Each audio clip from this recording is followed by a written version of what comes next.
Assalamualaikum warahmatullahi wabarakatuh. Waalaikumsalam warahmatullahi wabarakatuh. Alhamdulillah. Alhamdulillahi rabbil alamin. Wa bihi nasta'inu ala umurina waddin.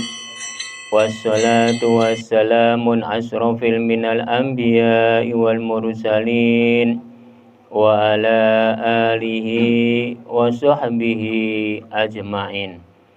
Amma ba'du. Para bapak dan para ibu dan para saudara-saudara yang saya hormati, puji syukur alhamdulillah Allah telah melimpahkan rahmatnya dan hidayahnya kepada kita semua, dikasih kesehatan dan umur panjang sehingga kita bisa berkumpul, bertatap muka atau bermuajahah pada malam hari ini. Marilah kita bersama-sama bersolawat serta salam kepada junjungan Nabi kita Muhammad sallallahu alaihi wasallam.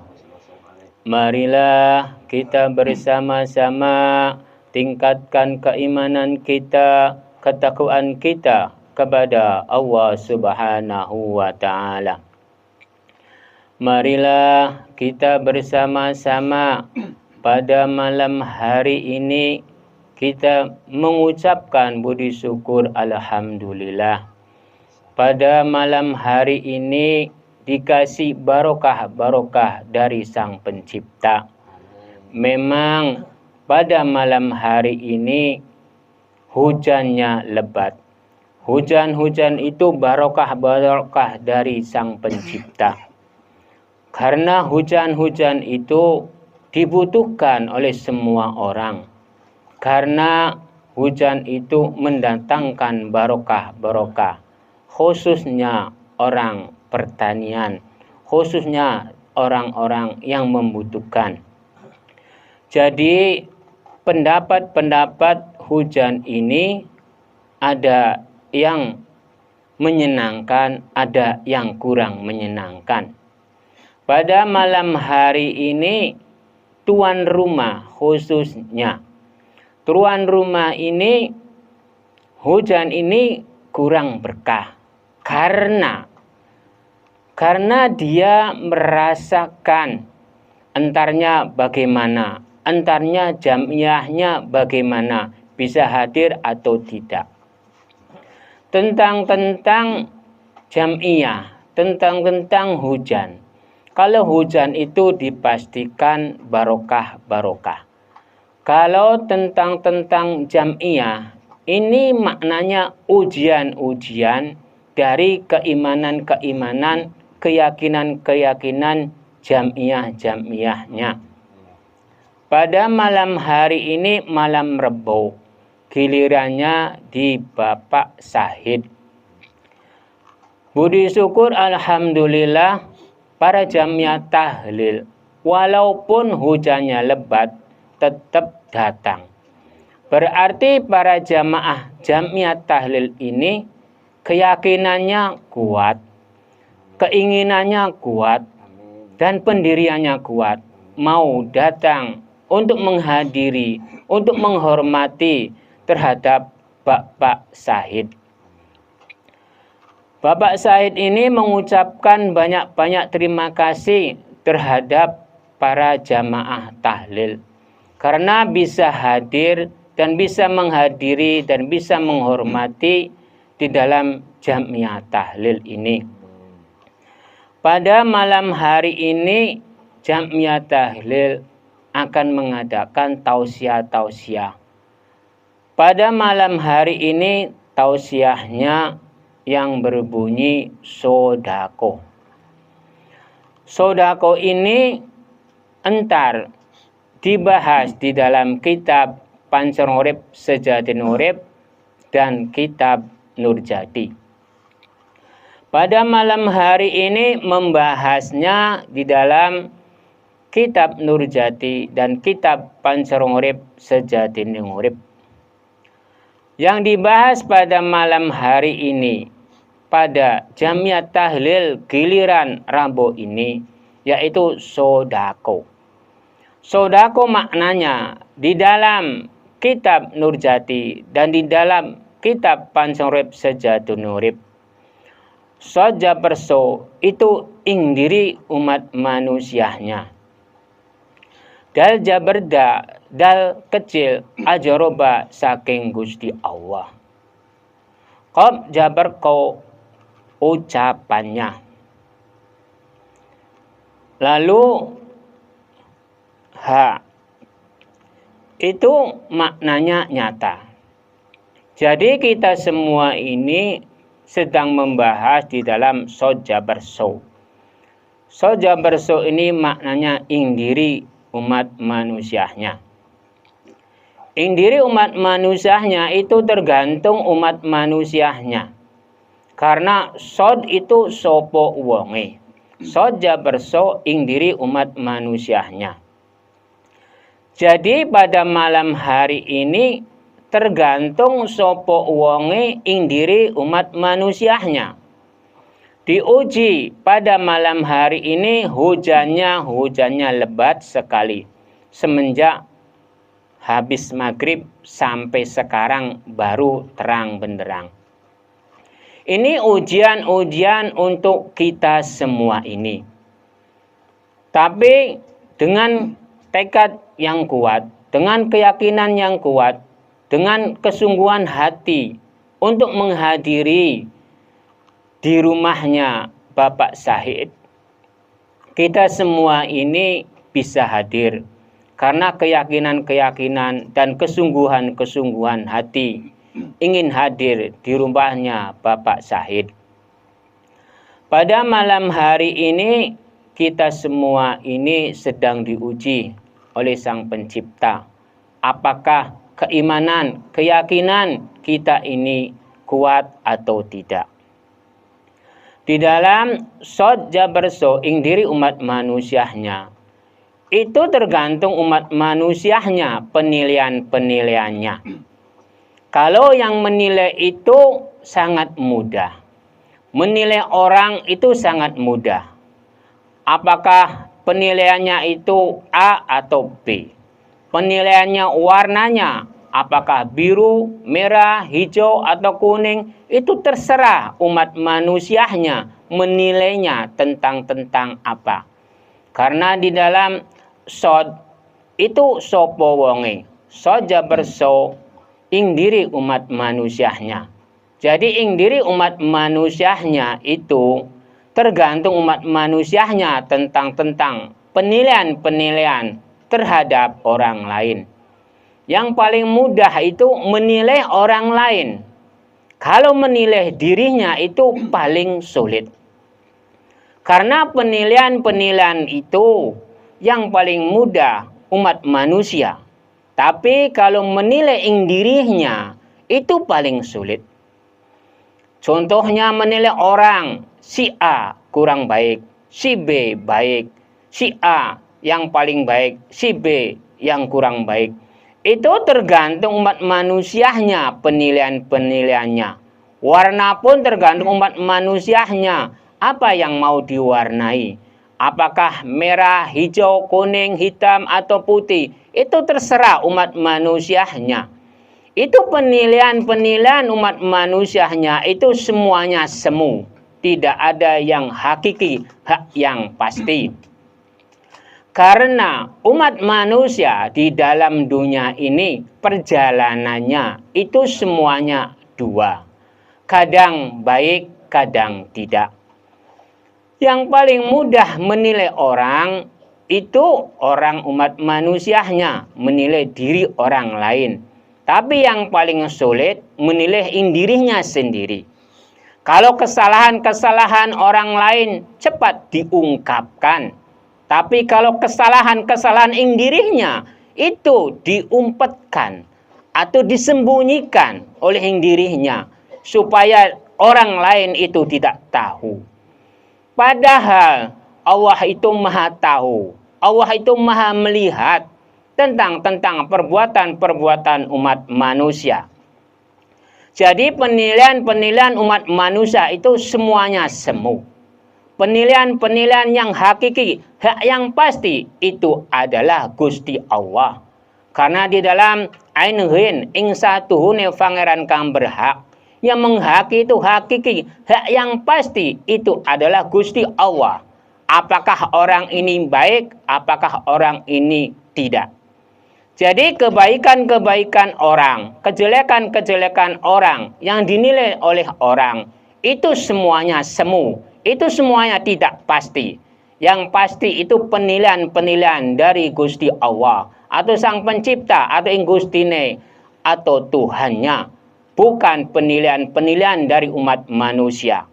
Yang menilai umat manusia seandainya dirinya saja untuk dinilai, itu tidak bisa, apalagi menilai diri orang lain. Tapi kebanyakan orang, sukanya zaman sekarang, menilainya orang lain. Kejelekan orang lain selalu dinilai, selalu diungkapkan.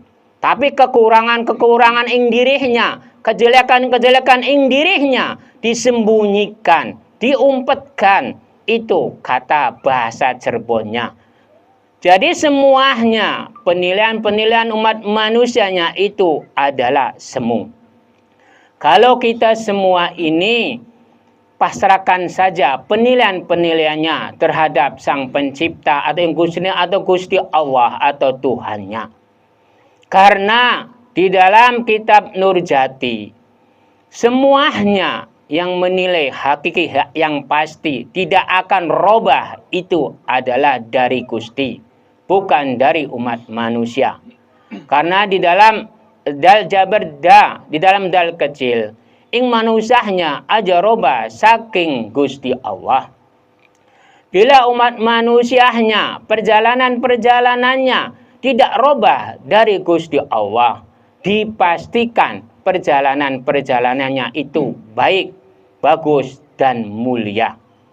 Bila umat manusianya robah dari Gusti Allah ing perjalanannya, walaupun dia kata orang-orang dia baik, walaupun kata warga dia baik, tapi belum tentu oleh Sang Pencipta atau yang Gusti Allah atau Tuhannya dia itu baik. Karena penilaian-penilaian kebaikan-kebaikan atau keburukan-keburukan entar besok itu adalah Sang Pencipta, bukan umat manusia. Jadi saya berpesan terhadap para jamaah, janganlah menilai diri orang lain. Apakah diri orang lain itu baik ataukah tidak. Nilailah diri kamu sendiri. Karena entar besok itu semuanya sendiri-sendiri yang dinilai, bukan bersama keluarga, bukan bersama warga, bukan bersama orang lain. Semuanya sendiri-sendiri ditilai oleh Sang Pencipta itu. Jadi kita semua ini pasrahkan saja perjalanan-perjalanan baik atau perjalanan-perjalanan buruk terhadap Sang Pencipta tentang penilaian-penilaiannya. Karena Gusti Allah itu udah mengasih jalan terhadap umat manusia. Karena di dalam sin itu maknanya ing satuhune. Ing satuhune Gusti Allah, ing satuhune umat manusia. Gusti Allah udah mengasih jalan. Di dalam lam maknanya jalan, lam mati Gusti Allah gawe dalan. Jadi Gusti Allah udah membuat jalan-jalan untuk umat manusia. Untuk umat manusia jalannya ini. Untuk Sang Pencipta jalannya ini. Kalau Sang Pencipta itu jalannya urusan-urusan hablum minallah atau hablum minanas. Itu segalanya itu dari Gusti Allah yang mengatasi. Karena di dalam kitab Nurjati, yaitu alif jabar a ing atasi Gusti, yang segala sesuatu yang mengatasi itu adalah Gusti, bukan umat manusia, bukan seorang presiden, bukan seorang raja, bukan seorang nabi, bukan seorang para alim ulama atau kiai atau gus-gus atau buya-buya atau para imam atau para aulia atau para sahabat. Semuanya yang mengatasi urusan-urusan hablum minallah atau hablum minanas itu adalah Gusti, tidak ada yang lain. Itu hakiki, hak yang pasti. Karena di dalam kitab Nurjati, yaitu Ainun ing sahatuhune pangeran kang berhak. Yang berhak itu adalah Gusti Allah, bukan makhluk-makhluknya, bukan umat manusia. Tentang penilaian-penilaian, yaitu di dalam kapaseku maknanya ujung. Yang paling ujung, yang paling tinggi penilaian-penilaian itu dari Sang Pencipta, bukan makhluk-makhluknya.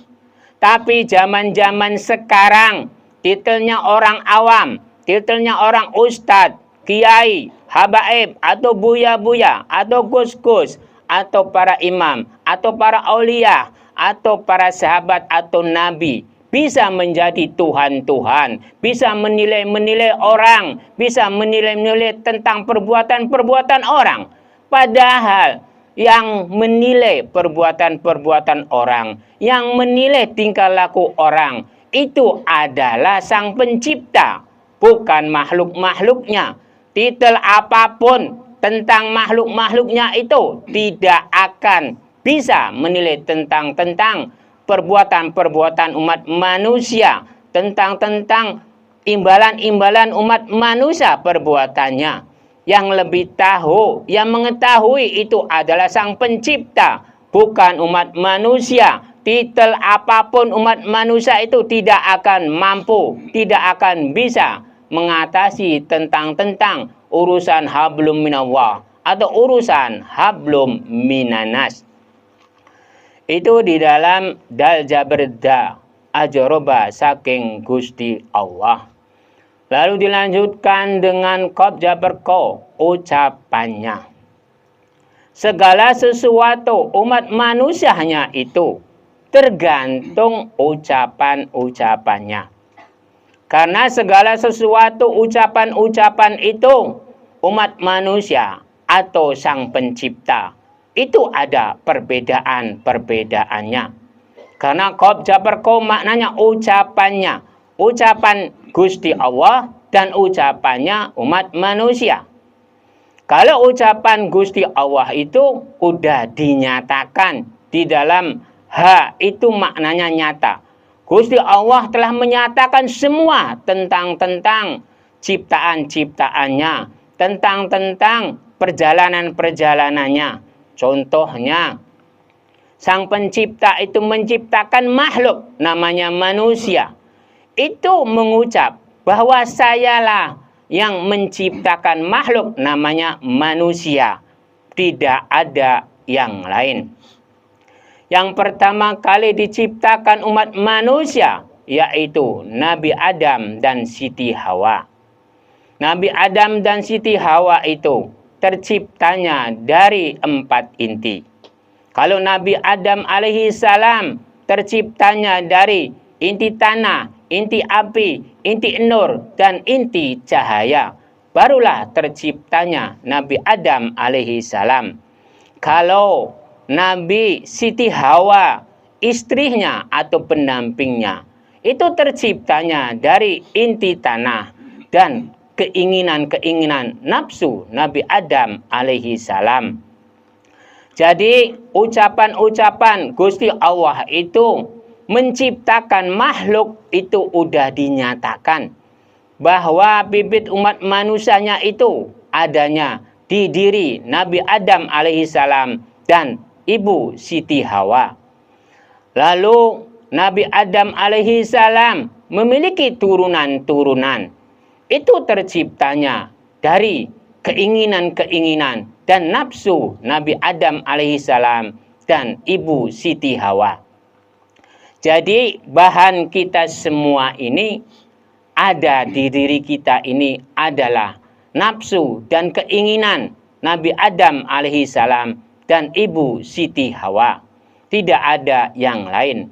Lalu menitislah bahan-bahan Nabi Adam alaihi salam dan Ibu Siti Hawa terhadap diri kita ini. Gusti Allah telah menyatakan tentang ciptaan-ciptaannya. Bentuknya begini, tingkahnya begini. Kalau umat manusianya itu terciptanya dari nafsu dan keinginan kedua orang tua kita. Lalu menitislah bahan-bahan dari Nabi Adam dan Siti Hawa terhadap kita semua. Kita semua ini memiliki nafsu tidak, para jamaah? Para jamaah memiliki amarah tidak? Para jamaah memiliki kebaikan dan kebijakan tidak? Itu dari Nabi Adam alaihissalam dan Siti Hawa. Tapi kalau bahan umat manusia di dalam dunia ini, semuanya itu dari nafsu dan keinginannya.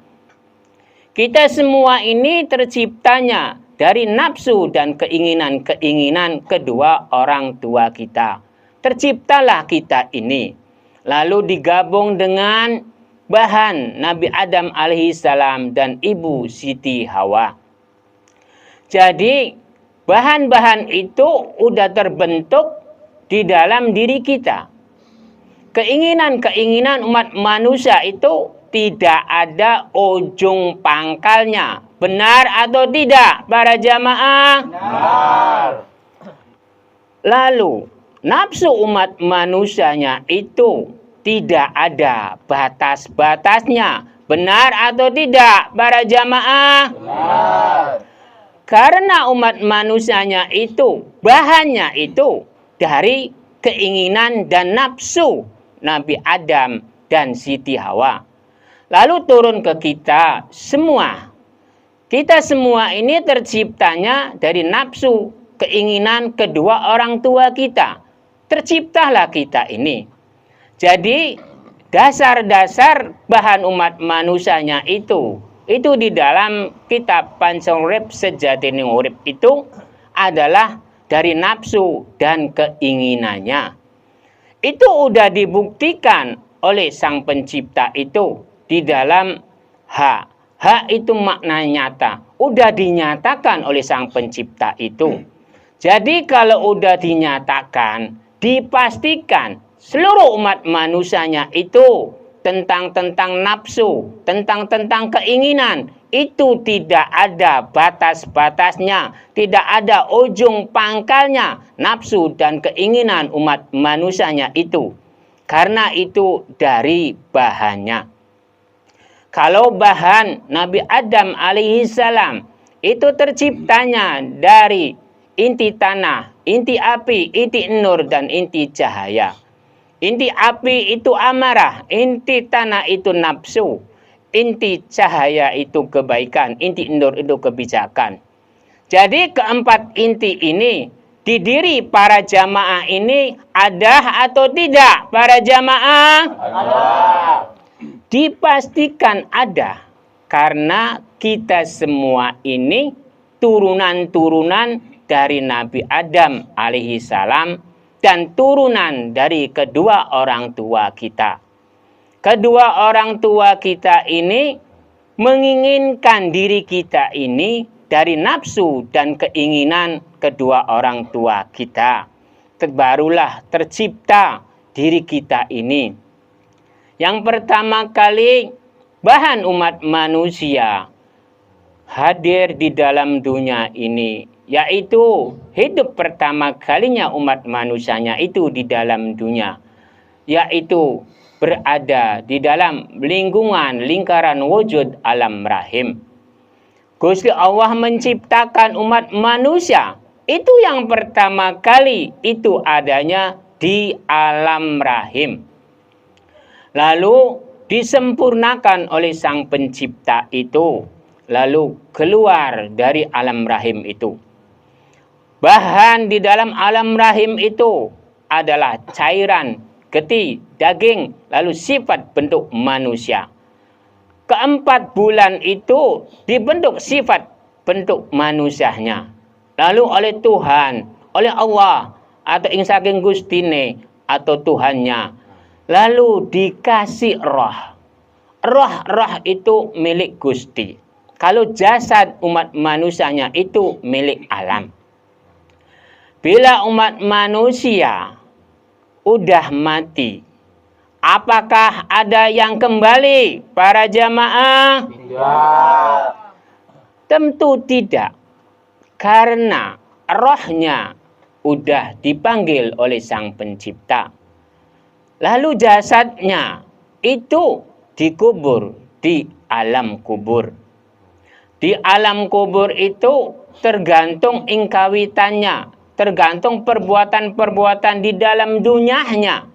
Bila umat manusia di dalam dunianya perbuatan-perbuatannya baik, bagus, benar, mulia, entar mendapatkan kenikmatan-kenikmatan di dalam kuburnya. Itu tentang roh. Itu tentang jasad. Kalau roh itu entar dibangkitkannya, itu kalau udah kiamat kubro. Kalau udah kiamat kubro, seluruh roh-roh itu dibangkitkan, lalu dikumpulkan di alam maksar.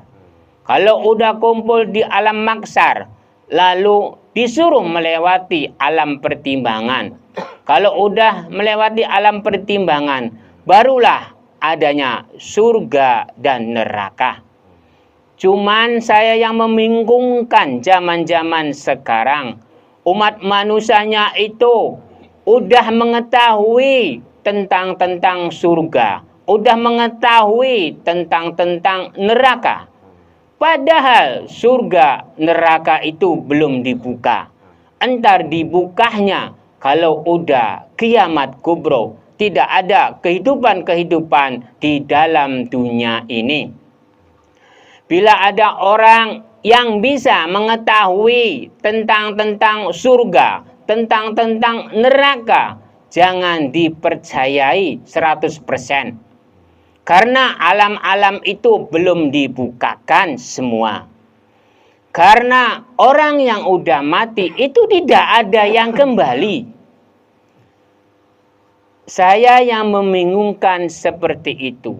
Tapi kebanyakan orang besar, kebanyakan para yang tinggi-tinggi, seperti para alim ulama, kiai, ustadz, atau gus-gus, atau buya-buya, atau habaib, atau para imam, atau para aulia, atau para sahabat, atau nabi. Itu tidak ada yang bisa mengetahui tentang surganya bagaimana, nerakanya bagaimana. Itu tidak ada yang tahu. Karena surga neraka itu belum dibuka sama sekali. Bila ada yang mengetahui, jangan dipercayai 100%. Karena alam-alam itu belum dibukakan. Gusti Allah telah membukakan alam itu ada 3. Yaitu alam rahim, alam dunia, dan alam kubur. Yang udah merasakan surga di sana, yaitu bibit umat manusianya, yaitu Nabi Adam alaihi salam dan Ibu Siti Hawa yang merasakan surga di sana. Nabi Adam dan Ibu Siti Hawa di neraka pun belum mengetahui sama sekali. Tapi turunan-turunannya itu kok bisa mengetahui tentang neraka begini, tentang surga begini. Yang saya anehkan, karena manusia-manusia sekarang ini banyak yang menjadi Tuhan-Tuhan. Itu kata ing dirinya saja. Aslinya umat manusianya itu menilai orang lain tidak bisa. Menilai yang lain tidak bisa. Apalagi menilai ing dirinya. Bila menilai orang lain bisa, jangan menilai orang lain dulu. Nilailah ing dirinya saja sendiri. Apakah bisa mengetahui tentang perbuatan-perbuatannya semasa hidup, semenjak kecil sampai dewasa, sampai tua, sampai mati. Siapa yang tahu perbuatan-perbuatan itu? Orang lain tidak ada yang tahu. Dirinya saja tidak ada yang tahu. Yang lebih tahu, yang mengetahui itu adalah Sang Pencipta. Tidak ada yang lain. Karena di dalam nun jareni ing kekuasaan ing Gustine, segala sesuatu tentang urusan hablum minallah, tentang besok yang berkuasa itu adalah ing Gustine, tidak ada yang lain. Cukup sekian saja pengausan atau tausiah saya pada malam Rabu ini. Bila ada kekurangan-kekurangan dalam perkataan-perkataan saya atau kesalahan-kesalahan atau kehilafan-kehilafan saya mohon maaf yang sebesar-besarnya karena saya ini manusia biasa. Ilahi taufik wal hidayah. Wassalamualaikum warahmatullahi wabarakatuh. Waalaikumsalam warahmatullahi wabarakatuh.